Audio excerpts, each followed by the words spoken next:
Student, last topic of this unit is electronic spectrum, electronic स्पेक्ट्रमिकी।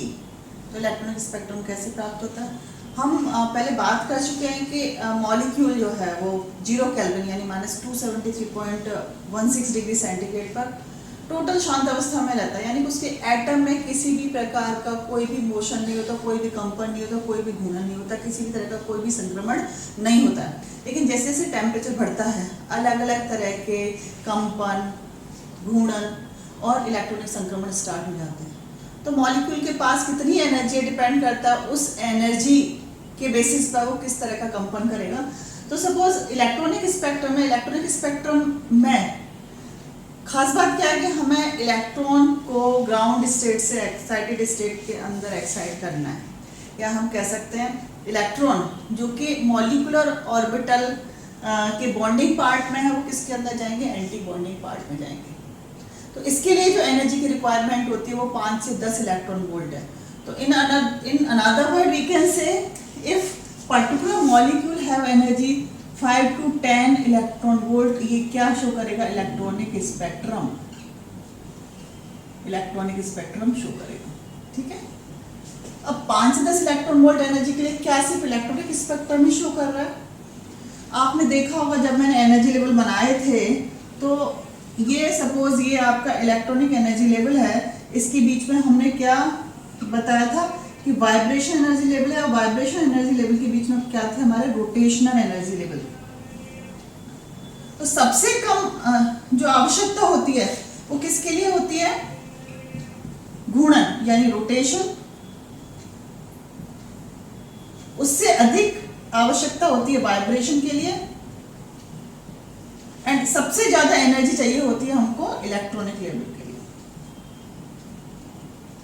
Electronic level है clear. तो आप ये देखेंगे 5 से 10 इलेक्ट्रॉन वोल्ट हमें किसके लिए चाहिए, इलेक्ट्रॉनिक ट्रांजिशंस के लिए चाहिए। तो जब हम इलेक्ट्रॉनिक स्पेक्ट्रम रिकॉर्ड करते हैं तो नेचुरली उसके साथ साथ हमें वाइब्रेशनल और रोटेशनल स्पेक्ट्रा भी मिलना चाहिए इस एनर्जी लेवल डायग्राम के अकॉर्डिंग। दूसरी बात है कि इलेक्ट्रॉनिक स्पेक्ट्रम हमें कैसे मिलता है। आपको पता है कि 2 एटॉमिक ऑर्बिटल हैं, सपोज 2 AO का मतलब एटॉमिक ऑर्बिटल। एटॉमिक ऑर्बिटल मिलकर क्या बनाते हैं, 2 मॉलिक्यूलर ऑर्बिटल बनाते हैं। 2 एटम आपस में क्या कंबाइंड हो रहा है, क्या बना रहा है, मॉलिक्यूल, यानी 2 मॉलिक्यूलर ऑर्बिटल। इस मॉलिक्यूलर ऑर्बिटल्स में से एक तो होता है आपका बॉन्डिंग, एक होता है आपका एंटी बॉन्डिंग मॉलिक्यूलर ऑर्बिटल। तो सामान्य अवस्था में या ग्राउंड स्टेट के अंदर इलेक्ट्रॉन किस में रहते हैं, बॉन्डिंग मॉलिक्यूलर ऑर्बिटल में रहते हैं, और जैसे ही एनर्जी मिलती है इलेक्ट्रॉन बॉन्डिंग से किस में चले जाते हैं, एंटी बॉन्डिंग में। अब एंटी बॉन्डिंग में गए इलेक्ट्रॉन, अब ज्यादा देर तक एंटी बॉन्डिंग में तो नहीं रहेंगे, वापस अगर एनर्जी कम हो जाती है तो वापस एंटी बॉन्डिंग से बॉन्डिंग में मूवमेंट स्टार्ट होता है। तो इस तरह से जंपिंग से अपवर्ड या कह सकते हैं एब्जॉर्प्शन और इमिशन किस बेसिस पे होता है, एनर्जी के बेसिस पे होता है। और एनर्जी का एब्जॉर्प्शन और इमिशन ही आपको क्या देता है, इलेक्ट्रॉनिक स्पेक्ट्रम देता है। अब क्या शर्त है इलेक्ट्रॉनिक स्पेक्ट्रम की। पहली बात तो यह है कि अगर कोई भी मॉलिक्यूल आपको इलेक्ट्रॉनिक स्पेक्ट्रा दे रहा है या शो कर रहा है तो इलेक्ट्रॉनिक स्पेक्ट्रा किसकी वजह से, इलेक्ट्रॉन की वजह से। क्लियर।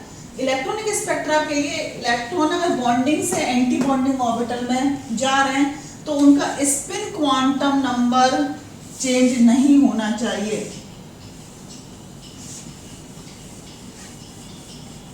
तो क्या शर्त है, शर्त या condition for this electronic spectrum, क्या कंडीशन होनी चाहिए, पहला है spin quantum number of electron does not changes. कोई भी किसी भी तरह का इसके अंदर चेंज नहीं होना चाहिए। स्पिन क्वांटम संख्या जो ग्राउंड स्टेट की है वही हमारी एक्साइटेड स्टेट की होनी चाहिए, यानी स्पिन क्वांटम नंबर के अंदर कोई भी किसी भी तरह का परिवर्तन नहीं होना चाहिए। अगर परिवर्तन होता है तो वो संक्रमण या ट्रांजिशन क्या कहलाएगा, संक्रमण वर्जित, या हम क्या बोलेंगे, transition is called forbidden.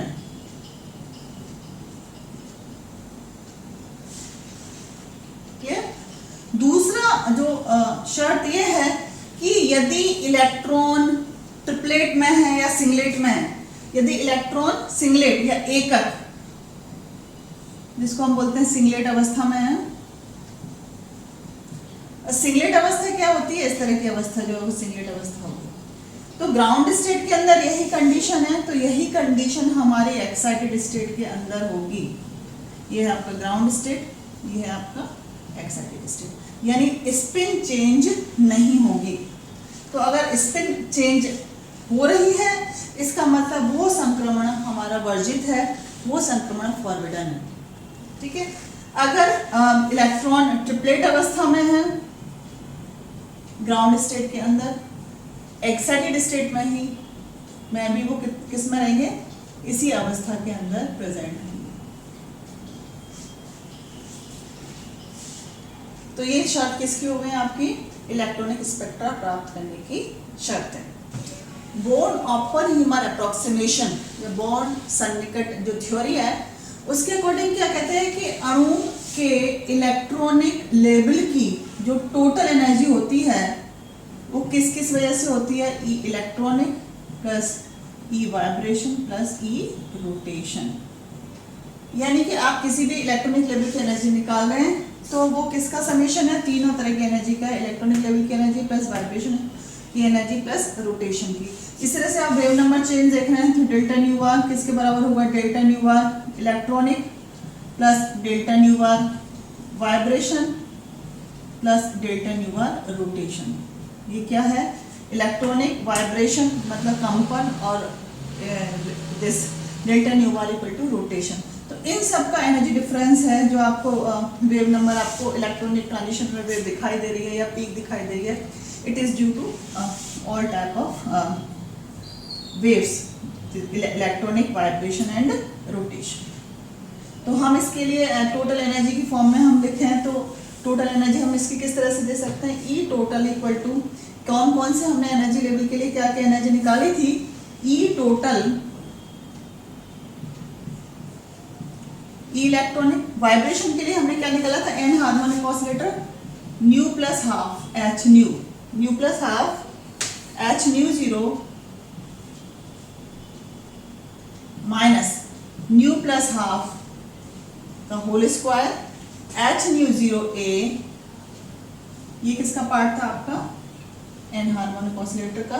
Plus third है इसका आपका B J plus one.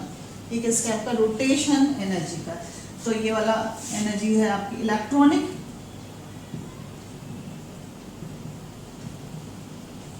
Second जो पार्ट है ये एन हार्मोनिक या अहार्मोनिक, ये किसका है? कंपन की वजह से। ठीक है। It is due to vibration.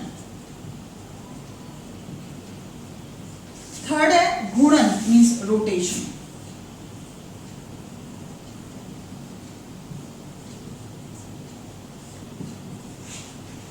इसको क्या बोलेंगे? घूर्णन। तो ये होगी total energy of electronic level. अब हम बात करते हैं फ्रैंक कॉन्डान प्रिंसिपल की। Franck Condon principle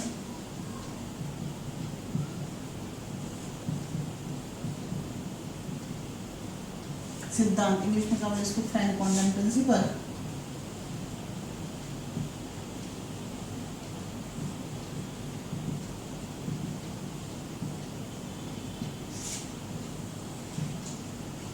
Franck Condon principle को समझने के लिए हम तीन डायग्राम ड्रॉ करते हैं।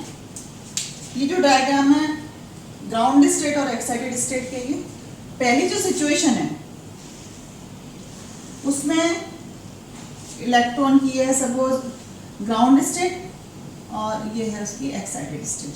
तो ये है आपका 1 2 3 4 ये इक्वल टू 0 1 2 3 न्यूडस 1 2 3 4। ये है अपर एक्साइटेड स्टेट, ये लोअर एक्साइटेड स्टेट, ये वाली होगी अपर एक्साइटेड स्टेट। तो यहाँ पर nu double dash equal to 0 1 2 3 and last में 4। तो यहाँ जो ट्रांजिशन हो रहा है वो 0 to 0 ट्रांजिशन हो रहा है। सेकंड जो सिचुएशन है, सेकंड सिचुएशन आप देखेंगे, सेकंड में जो ट्रांजिशन हो रहा है वो ये है ground state and second excited state ये है। इसका 1 2 3 4 1 2 3 4 यहाँ 4 एनर्जी लेवल ड्रॉ कर रहे हैं। ये न्यू डैश है, ये न्यू डैश और ये न्यू डबल डैश यानी अपर एनर्जी लेवल है। इसके अंदर जो ट्रांजिशन हो रहा है ये हो रहा है 0 to 1 वाला ट्रांजिशन। ये है न्यू इक्वल टू 1 0 2 3 इस तरह से 4। ठीक है, आप डायग्राम देखो। थर्ड वाला जो डायग्राम है वो क्या बता रहा है कि ये बता रहा है पॉसिबिलिटी, क्या क्या पॉसिबिलिटी हो सकती है ट्रांजिशंस की। ये आपका ग्राउंड स्टेट और एक्साइटेड स्टेट आपकी ये है बिल्कुल अलग है। यहाँ पर 1 2 3 4 5 फिफ्थ एनर्जी लेवल है। यहाँ पर जो ट्रांजिशन हो रहा है वो 1 2 3 अगेन ये न्यू डैश, ये न्यू डबल डैश, ये है आपका न्यू डैश इक्वल टू 0 1 2 3, ये यहाँ पर nu double dash equal to 0 1 2 3 4। तो ये आपका एनर्जी और इंटर न्यूक्लियर डिस्टेंस के बीच में डायग्राम है। तो आप देखिए 3 सिचुएशन है, दोनों एक्साइटेड स्टेट है, ग्राउंड इलेक्ट्रॉनिक स्टेट है, एक्साइटेड स्टेट है, ग्राउंड इलेक्ट्रॉनिक स्टेट है, एक्साइटेड स्टेट है, ground electronic state, excited state है। अब ये मैंने क्यों ड्रॉ करी कि आप इमेजिन करिए कि डायटोमिक मॉलिक्यूल है, द्विपरमाणविक अणु है। ठीक है, द्विपरमाणविक अणु जिसके अंदर 2 एटम है, एक बॉन्ड से बॉन्डेड है। हम ये बात कर रहे हैं इलेक्ट्रॉनिक ट्रांजिशंस की और हम ये भी कह रहे हैं, हम जब बॉर्न ओपन ह्यूमर अप्रोक्सीमेशन के अकॉर्डिंग एनर्जी लेवल डायग्राम देखते हैं तो हमें पता है कि इलेक्ट्रॉनिक लेवल के बीच में क्या आ रहा है, वाइब्रेशन, और उसके अंदर क्या आ रहा है, रोटेशन, यानी तीनों तरह की पॉसिबिलिटी है। तो आप इमेजिन करिए कि जब बॉन्ड 2 एटम के बीच का जो बॉन्ड है वो वाइब्रेट कर रहा है और रोटेट कर रहा है, तो जैसे ही उसको एनर्जी ज्यादा मिलेगी तो एक ऐसी सिचुएशन आ जाएगी कि वो रोटेट करते करते, वाइब्रेट करते करते वो टूट जाएगा। क्लियर? तो जब हम ग्राउंड स्टेट और अपर एक्साइटेड स्टेट के बारे में बात कर रहे हैं तो 3 पॉसिबिलिटी नजर आती हैं। पहला पॉसिबिलिटी ये है कि जो ट्रांजिशन हो रहा है वो ग्राउंड स्टेट में डी इक्वल टू 0 से अपर एक्साइटेड स्टेट के nu dash equal to 0 level में हो रहा है। तो इस ट्रांजिशन को हम क्या बोलेंगे, 0 to 0 ट्रांजिशन। सेकंड जो है, सेकंड क्या बता रहा है कि जो ट्रांजिशन हो रहा है वो 1 से 0, यानी 0 से कहां जा रहा है, अपना न्यू इक्वल टू 0 से न्यू डैश इक्वल टू 0 से वो किस में जा रहा है, 1 में जा रहा है।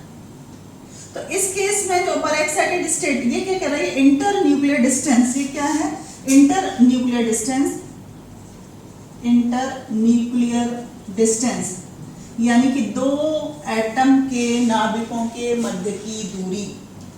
पहली सिचुएशन में क्या बता रहा है कि जो ग्राउंड स्टेट और अपर एक्साइटेड स्टेट दोनों केसेस के अंदर अंतरनाभिकीय दूरी के अंदर परिवर्तन नहीं हो रहा है। सेकंड सिचुएशन में सेकंड केस क्या बता रहा है कि अंतरनाभिकीय दूरी थोड़ी सी डिस्प्लेस हुई, यानी एक्साइटेड स्टेट में थोड़ा सा बॉन्ड स्ट्रेच हुआ। तीसरी सिचुएशन क्या बता रही है कि एक्साइटेड स्टेट के अंदर बॉन्ड बहुत ज्यादा स्ट्रेच हुआ।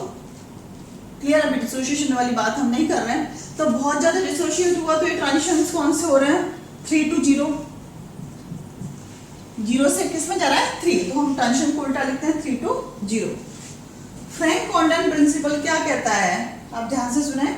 फ्रैंक कॉन्डन प्रिंसिपल ये कहता है कि जैसा हम सोच रहे हैं वैसा नहीं है। इलेक्ट्रॉनिक ट्रांजिशन, इलेक्ट्रॉनिक संक्रमण इतनी तेजी से होते हैं कि न्यूक्लियस को रीअरेंज होने का टाइम ही नहीं मिल पाता। क्लियर? इलेक्ट्रॉनिक ट्रांजिशन इतने फास्ट होते हैं कि न्यूक्लियस जो है वो रीअरेंज हो ही नहीं पाती। न्यूक्लियस रीअरेंज नहीं होगी तो सबसे ज्यादा पॉसिबिलिटी कौन से ट्रांजिशन की हुई, सबसे ज्यादा पॉसिबिलिटी हुई 0 to 0 ट्रांजिशंस, ये वाला ट्रांजिशन, यानी आपका ये वाला ग्राफ सही है। और सबसे लोएस्ट पॉसिबिलिटी होती है थर्ड की। तो ये वाला जो ग्राफ है आपका सबसे ज्यादा पॉसिबिलिटी ये है, ये वाला बैंड फंडामेंटल बैंड होगा और इसकी जो पीक होगी वो कैसे होगी, शार्प। क्लियर? उसकी शार्प मतलब इसकी इंटेंसिटी सबसे ज्यादा होगी। इसकी इंटेंसिटी इस वाले पीक की इसके कंपैरेटिवली कम होगी और उस वाले पीक की इंटेंसिटी बहुत कम होगी। इसलिए अगर इस तरह के ट्रांजिशंस हो भी रहे हैं तो वो संक्रमण कैसे माने जाएंगे, वर्जित माने जाएंगे और फॉरबिडन माने जाएंगे। ये है आपका Franck Condon principle, Franck Condon सिद्धांत। Next topic is sigma pi तथा एन आणविक कक्षकों के ऊर्जा स्तर या description of sigma pi and N molecular orbital and their energy. इसको समझने के लिए हम एक एग्जांपल लेते हैं कि कहाँ पर सिग्मा है। सपोज ये कोई मॉलिक्यूल है CH3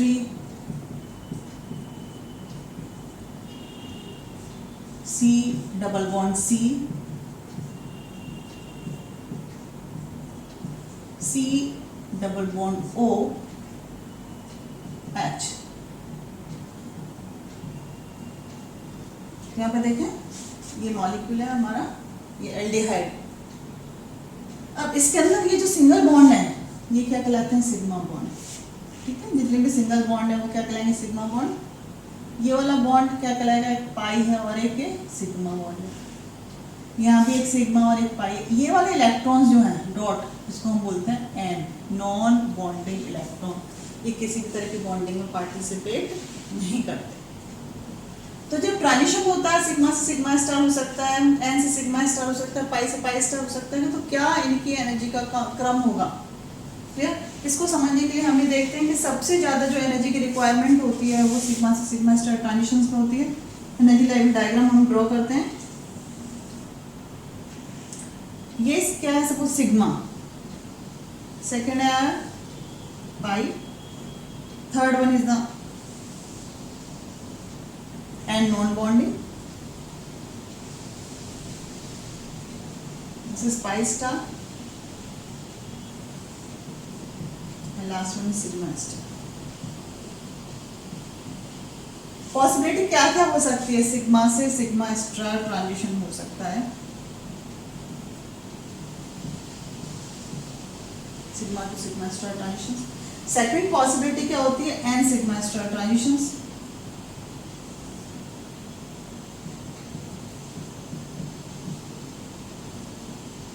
थर्ड क्या होगी, पाई से पाई स्टार ट्रांजिशन।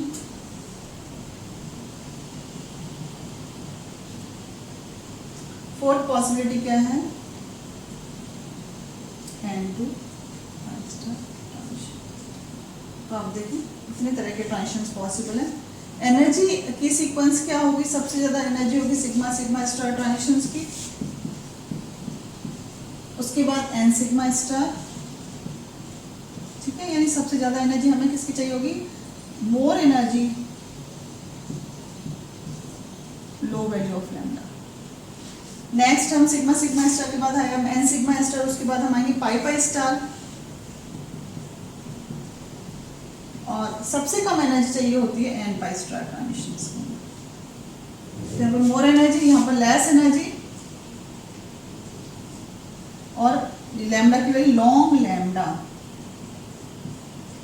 यहाँ पर लैम्डा की वैल्यू अधिक होगी इस ट्रांजिशन के लिए, N pi star transition, N pi star, और इसके लिए एनर्जी की वैल्यू कम होगी।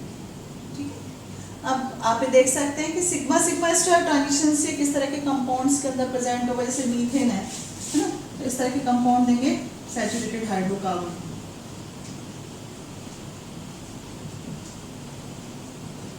सैचुरेटेड हाइड्रोकार्बन, साइक्लोएल्केन, जैसे मीथेन है आपका CH4, ये कितने में देता है, 135 नैनोमीटर ट्रांजिशंस। उसके बाद एन सिग्मा स्टार जो ट्रांजिशंस है वो एल्काइल हैलाइड RH वाले कंपाउंड जिसके अंदर हैलोजन प्रेजेंट है और एल्काइल ग्रुप प्रेजेंट है। तो ये जो ट्रांजिशंस हैं इनकी वैल्यू 200 के अराउंड होती है, 200 के आसपास होती है। And pi pi star transition से कौन से कंपाउंड्स देंगे, एल्कीन, जिसके अंदर डबल बॉन्ड होगा, एल्कीन, ब्यूटाडाइन वगैरह, CH3 CH double bond CH CH double bond CH2, या ब्यूटाडाइन का एग्जांपल हो गया। क्लियर। तो ये जो है अबाउट 200 होते हैं।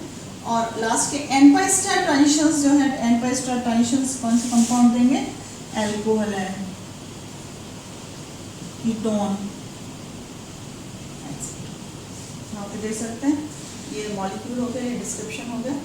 और next last the application of electronic spectrum. क्या क्या एप्लीकेशन है, पहला important application determination of amount of compound, application, क्या इसके उपयोग है। हम दोनों तरह के एनालिसिस कर सकते हैं, जैसे क्वालिटेटिव और क्वांटिटेटिव।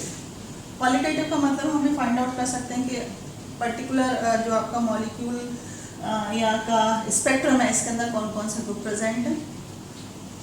क्वालिटेटिव, आपकी जो पी की जो इंटेंसिटी आ रही है, इंटेंसिटी को देख हम उसका अमाउंट पता कर सकते हैं, मात्रा पता कर सकते हैं। तो ये किसके ऊपर बेस्ड है, लैम्बर्ट्स बियर लॉ के ऊपर बेस्ड है इसके एप्लीकेशंस। सेकंड एप्लीकेशन है तो क्वालिटेटिव, हम कह सकते हैं qualitative and quantitative analysis. Quantitative दोनों तरह के एनालिसिस कर सकते हैं हम इससे। Identification of molecule,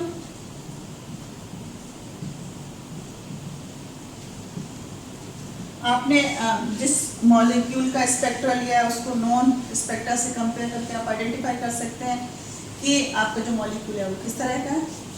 third application है इसकी डिटर्मिनेशन ऑफ आइसोमर्स, सिस है या ट्रांस आइसोमर है, तो सिस एंड जो ट्रांस आइसोमर है उसके आइसोमर्स की वैल्यू हम इजीली फाइंड आउट कर सकते हैं। देखा गया कि इसकी जो ट्रांस है, इसकी जो लैम्डा मैक्स है वो ज़्यादा होती है कंपेरेटिवली टू सिस आइसोमर। तो ये कुछ एप्लीकेशंस हैं। फिंगरप्रिंट रीजन है, इससे हम पता कर सकते हैं कि मॉलिक्यूल है आपका, उसमें फंक्शन ग्रुप सेम है लेकिन उसका जो स्केलेटन स्ट्रक्चर है वो डिफरेंट है। Hydrogen presence of hydrogen bond, hydrogen bond की स्थिति, तो हाइड्रोजन बॉन्ड की प्रेजेंस में बैथोक्रोमिक शिफ्ट आ जाता है। बैथोक्रोमिक का मतलब लैम्डा मैक्स की वैल्यू क्या होगी आपकी, बढ़ गई। एंड आइसोमर का फिफ्थ एप्लीकेशन होगी इसकी, on the basis of this we can determine molecular weight. Molecular weight भी हम डिटरमाइन कर सकते हैं। कैसे डिटरमाइन कर सकते हैं, इसका फॉर्मूला m = 100/A, ये यहाँ पर एब्जॉर्बेंस की वेट। प्योरिटी का, प्योरिटी अगर आपका इम्प्योर है कोई मॉलिक्यूल तो उसके अंदर एक्स्ट्रा पीक आ जाएंगे, तो आप उसको तब तक आप उसको प्यूरिफाई करते रहिए जब तक शार्प पीक ना आ जाए। एंड प्योरिटी के बाद है इसका determination of this structure of inorganic compound. Inorganic compound का हम स्ट्रक्चर भी फाइंड आउट कर सकते हैं with the help of this electronic spectrum. So lots of application of this electronic spectrum. और जितनी भी आपने स्पेक्ट्रोस्कोपी पढ़ी है, कौन कौन सी पढ़ी, आपने रोटेशन पढ़ ली, आपने रमन स्पेक्ट्रोस्कोपी पढ़ ली, आपने इलेक्ट्रॉनिक स्पेक्ट्रोस्कोपी पढ़ ली, आपने वाइब्रेशन स्पेक्ट्रोस्कोपी पढ़ ली। ये सारे की सारी स्पेक्ट्रोस्कोपी जो है वो आइडेंटिफिकेशन ऑफ मॉलिक्यूल के ही काम में आती है। तो ये आपकी यूनिट यहाँ पर खत्म हुई।